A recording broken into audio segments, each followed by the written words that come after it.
So today I'm in London at a studio doing a brand and fashion shoot for brand Alkebulan. I hope I'm not butchering the brand name too much. So we've got quite a few deliverables today. We need to get shots for the website, so e-commerce kind of shots with a kind of greyish tone backdrop, and then we need to get some reels as well. So as everyone got there, we started to steam the clothes just so there weren't any creases or anything when we were shooting.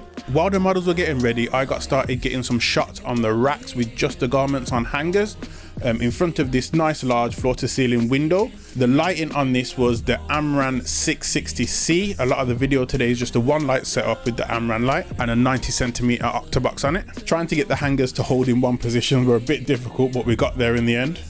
And then we moved on to getting some reels with the t-shirts sliding along the rail and then going front to back and then spinning off the rail. The Sony FX2 was the perfect camera for this shoot because I was getting images as well as video right back to back. So being able to just switch to movie mode, shoot in S-Log3 and then switch back to the picture mode saved a ridiculous amount of time because we only had 3 hours in the studio today to get all our deliverables. So it was constant shooting. And then when the models were ready, we moved into the backdrop part of the studio to get some pictures for e-commerce and some reels on the backdrop as well. The lighting setup for the images was a 600 watt strobe with 120cm softbox and a grid above, kind of like a butterfly lighting to kind of light them in the clothes, but give it like a gray kind of gradient to the backdrop. And to the back, I've got a 300 watt strobe with 120cm strip box on it, also with a grid, because we're trying to get that backdrop that slight bit gray. I decided to shoot the images with strobes today because when I scouted the studio space, I realized they didn't have blackout blinds, so it would have been a lot easier to shoot with strobes than trying to get the continuous light to overpower the ambient light, because strobes are a lot more intense. And then for the video that we got for the reels, I used the same Amaran 660C with the 90cm softbox on that backdrop as well. Just have a little bit of split lighting in from the side so we can get the backdrop that little bit gray as well, because that was part of their mood board.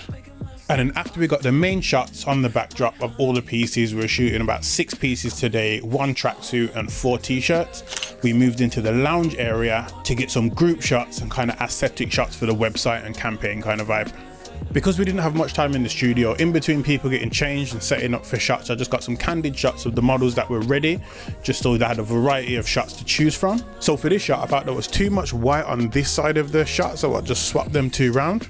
And as it was a group shot, I just got a different variety, getting some of them sitting on the floor, some of them sitting on the sofa, some with them standing on the edges, just to get a nice kind of campaign vibe, and there's like a variety of shots. With these shots, I started off using the continuous Amaran light to light them, but then I turned it off and I was kind of feeling the natural light vibe coming in through the windows, so I just opened the curtains and then let that light flood in. And then again on these, getting some video in between getting the pictures, so they've got a variety for reels and images. And then to finish up the day, we got some group shots on the backdrop in the studio using the same strobe setup. The group shots work well for more campaign posts on social media and stuff, and then obviously the single ones are for the website to kind of just display the clothing. It was amazing shooting with this brand today. All the team was so friendly and welcoming, and they really knew what they wanted as I was showing them the images, as I was taking them in between shots. Thanks for watching today. I hope some of this can help you on your next brand shoot. And if you got this far, please don't forget to like, subscribe and comment. And I'll see you guys soon.